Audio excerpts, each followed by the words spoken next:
Então, novamente, eu sou Rafael, sou professor no município de Jundiaí.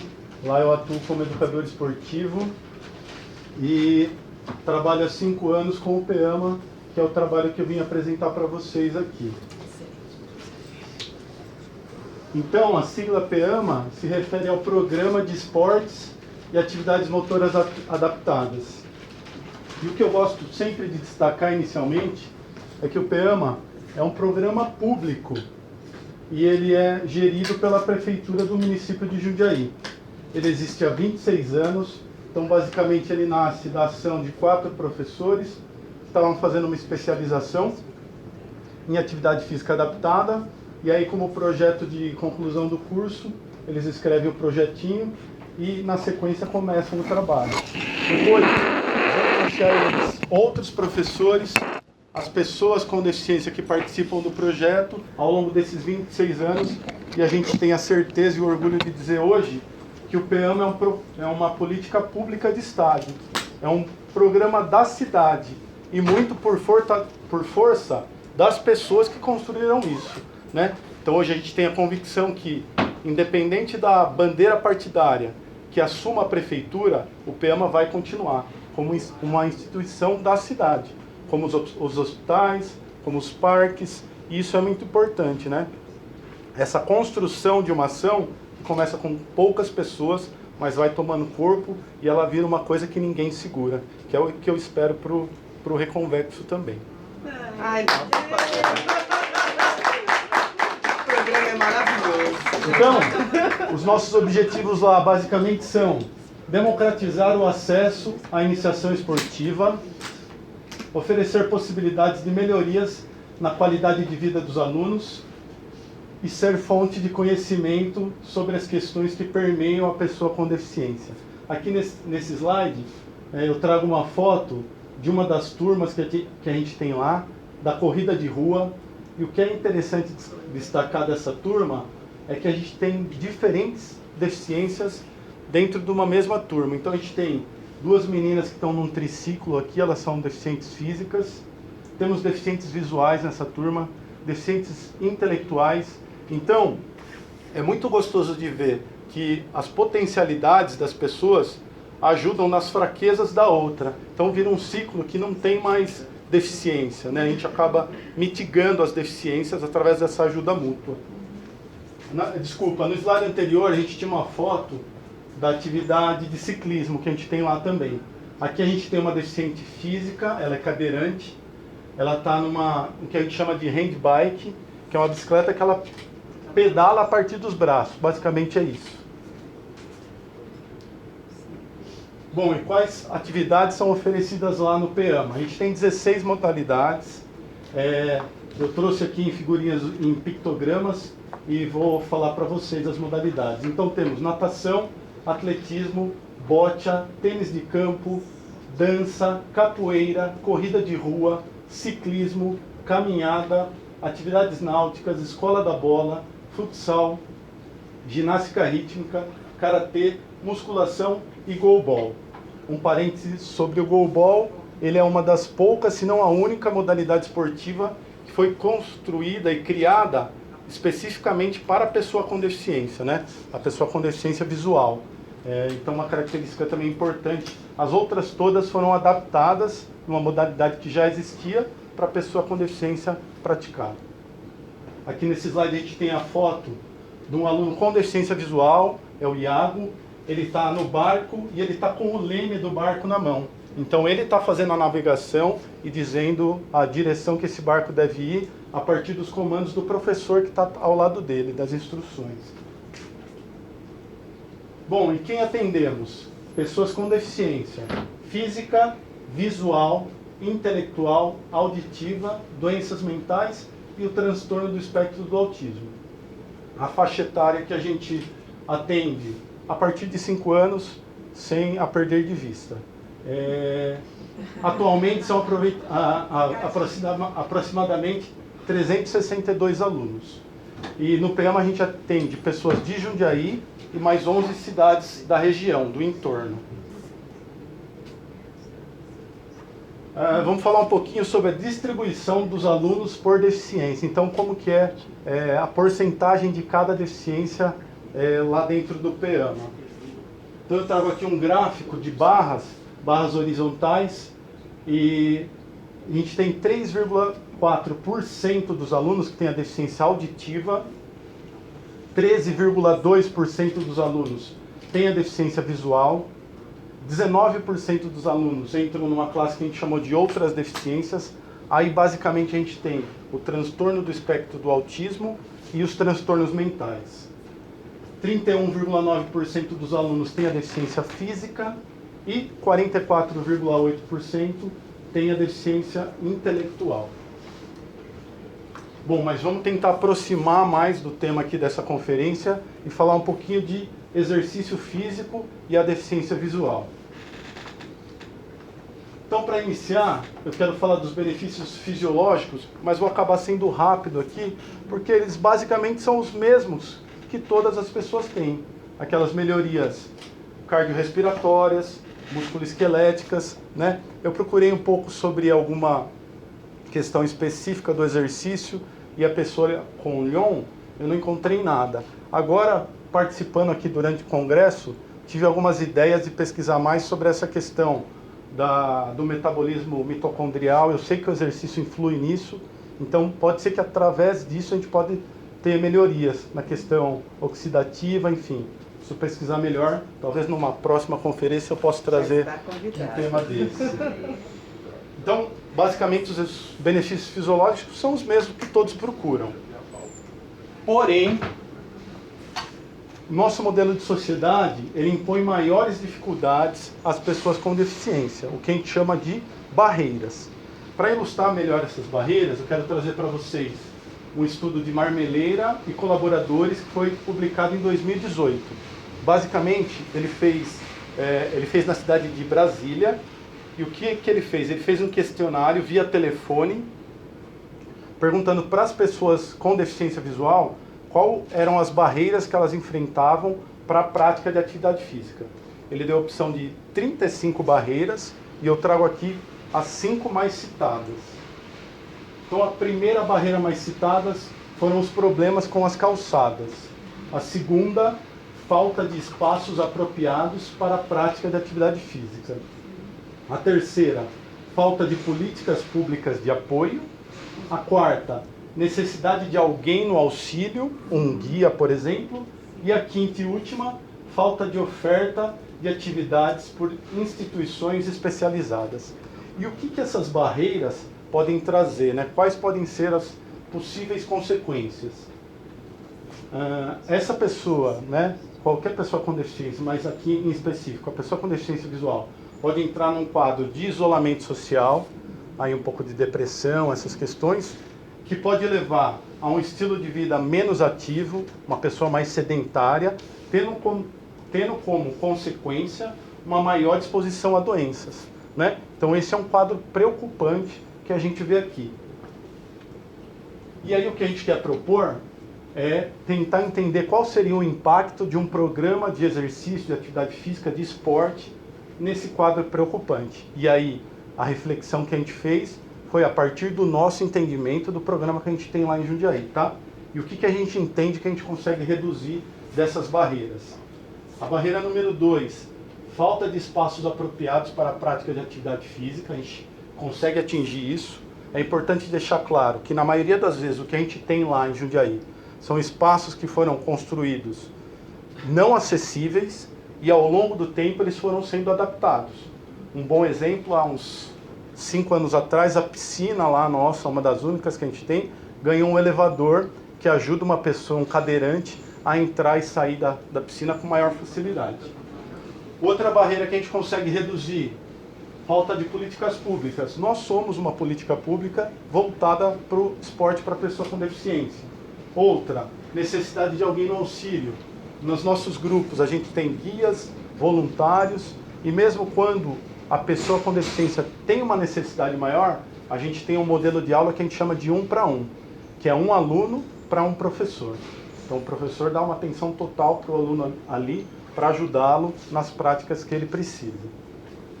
E a gente entende que a gente consegue atingir também essa última barreira, que é a falta de oferta de atividades por instituições especializadas. A gente é especialista nisso, né? A gente se prepara para atender a pessoa com deficiência. E conseguindo reduzir essas 4 barreiras, a gente entende também que a gente consegue apagar um pouquinho essas consequências e essa maior exposição a doenças. Então, aqui eu quero ressaltar a importância de um programa como esse, em outros moldes, em outros modelos, mas que cada cidade possa ter o seu, para a gente mitigar essas chances de doença para as pessoas. Bom, falamos um pouquinho ali do exercício da pessoa com deficiência, mas eu quero trazer também algumas possibilidades para além do exercício físico que a gente percebe acontecer dentro do programa. A primeira delas é a realização de sonhos. E aqui eu vou exemplificar com um caso real.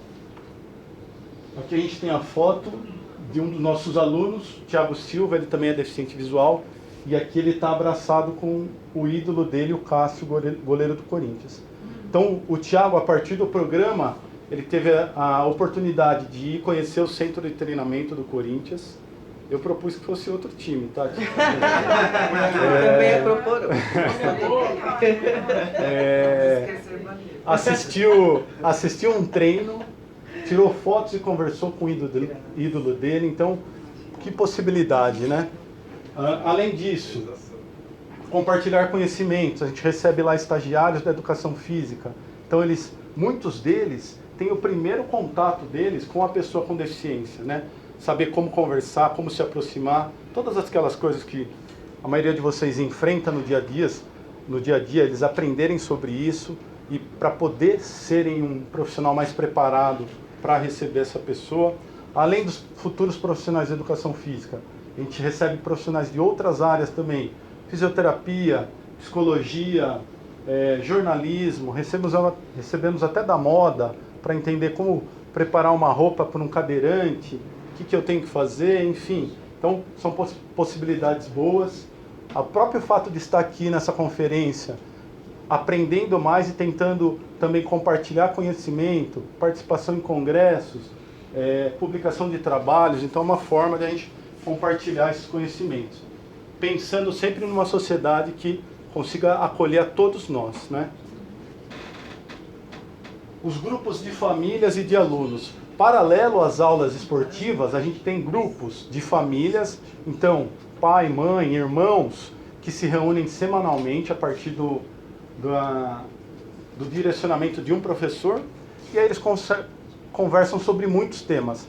Mas o que acontece ali, principalmente, é um acolhimento, né? Aquela família que muitas vezes está um pouco desamparada, então eles compartilham soluções, possibilidades. Uma nova família que está chegando é acolhida, né? É bem recebida no programa, então é de grande importância.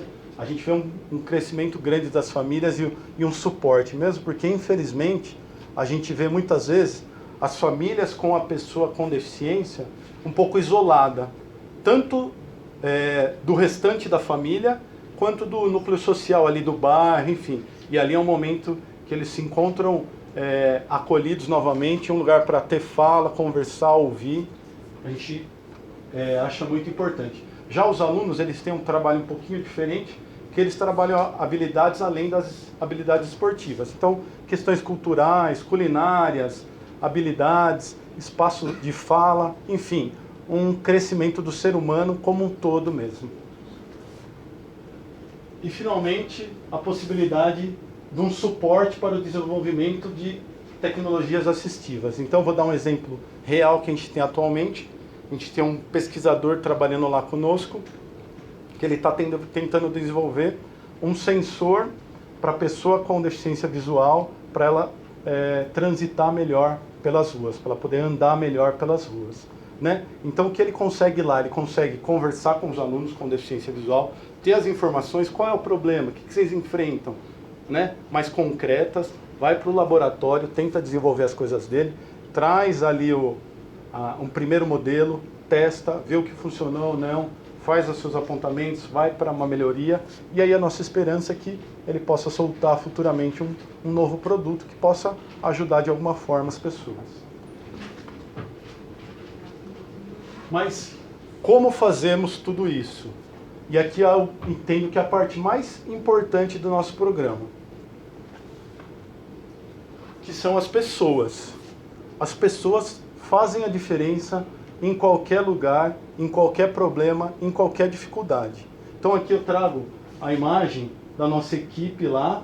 Estão todos aí com a camiseta do PEAMA, uma de cada cor, então uma foto bem colorida, todos sorrindo como se fosse um time. E essa equipe atualmente é formada basicamente por 25 professores, 4 estagiários, 2 especialistas. Aqui nos especialistas a gente tem uma secretária e um profissional que cuida de manutenção de bicicleta, triciclo e outros equipamentos, e 19 voluntários que são muito importantes para a gente. Mas todo esse povo aqui, toda essa máquina, não adiantaria de nada sem uma energia, sem uma força, sem um combustível que os impulsione. E essa energia vem daqui, dos nossos alunos. Então aqui a gente tem uma foto dos nossos alunos aqui, eles estão posando, uns mais sapecas, mostrando a língua, fazendo um sinalzinho com a mão, outros mais charmosos, fazendo uma pose. Mas enfim, todos estão felizes aqui, eles estão num pré-evento aqui, acho que era um festival de atletismo que eles iam participar. E é daqui que a gente tira energia para fazer o trabalho acontecer. E eu costumo falar que é um encantamento, né? Eles nos encantam com seu jeito, sinceridade, história de vida, enfim. E a gente procura devolver o encantamento também com as nossas aulas, instruções, conversas. E isso é um sistema que se retroalimenta, a energia vai se aumentando e a gente consegue alcançar conquistas que a gente não imagina, assim, pensando racionalmente, a gente não imagina que a gente consegue alcançar.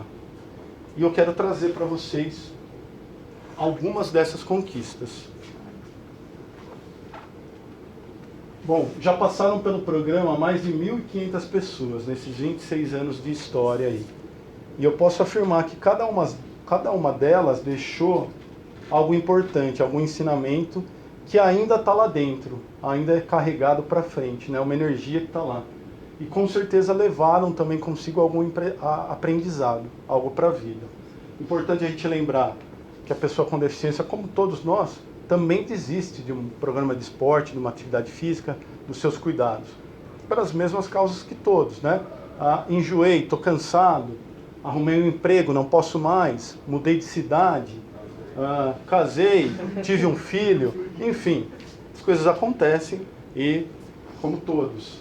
Mas alguns alunos permanecem lá no programa desde o início, estão há 26 anos lá dentro. E eu costumo dizer que eles são os sábios de lá.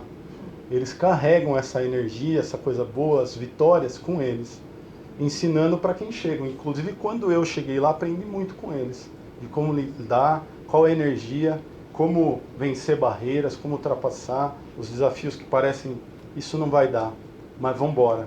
Por onde a gente começa, né? Por esse pouquinho, então vamos lá, é por aqui que a gente vai começar. E eles são de suma importância para a gente, que eles carregam essa sabedoria ao longo do tempo. E o programa não muda de status, de energia, ele continua sempre para frente.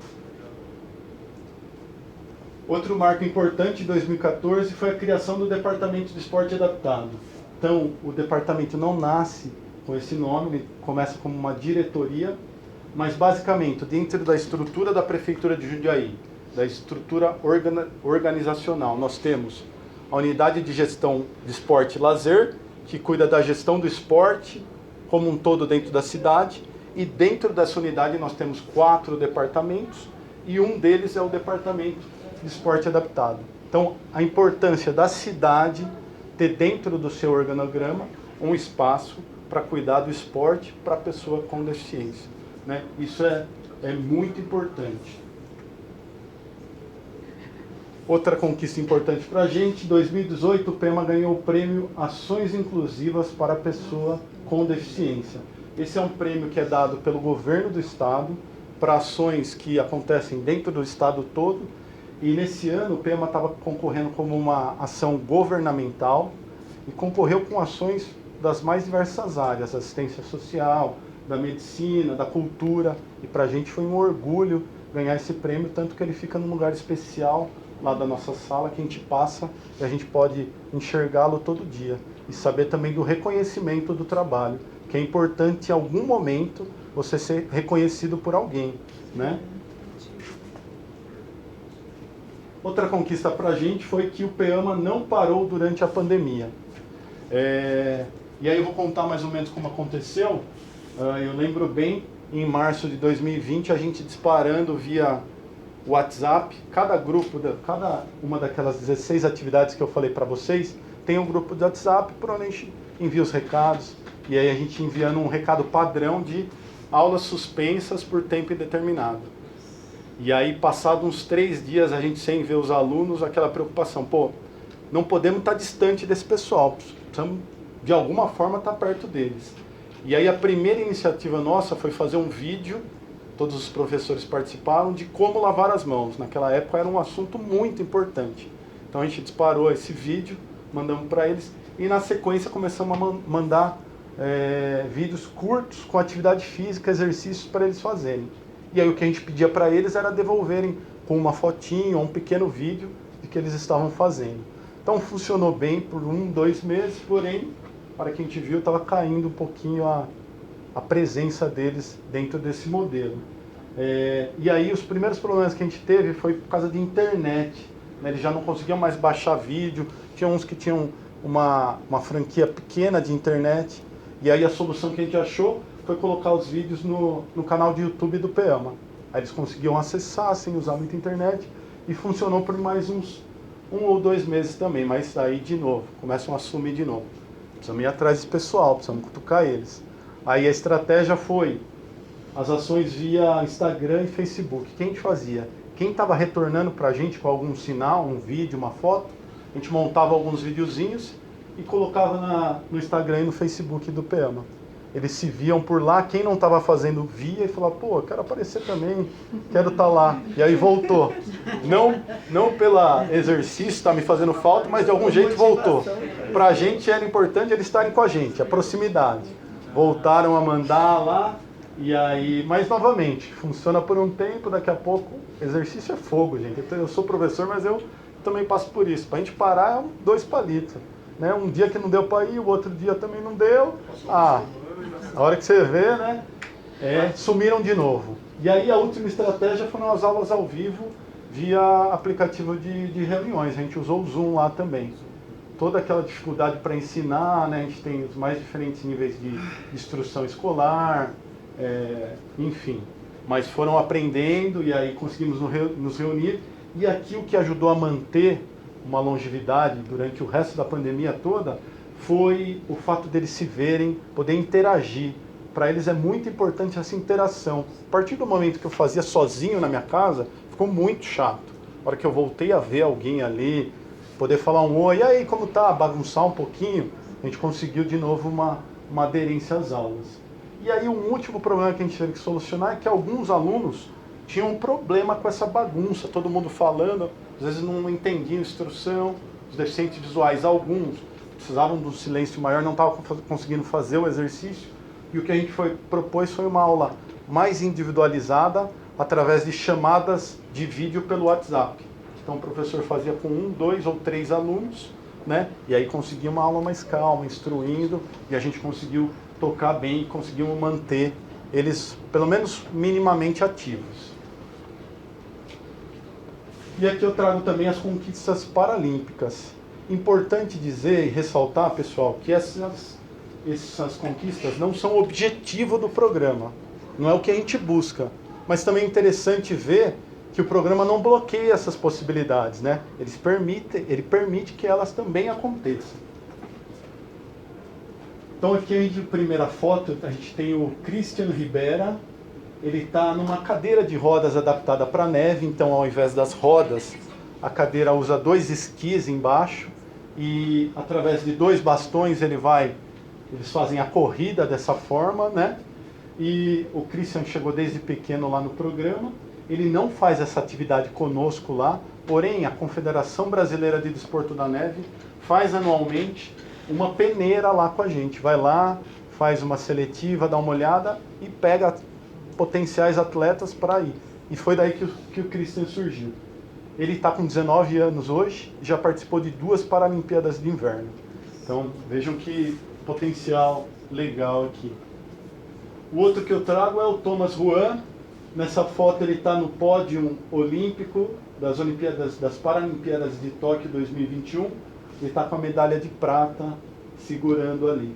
Ele foi pelo atletismo, prova 400 metros rasos.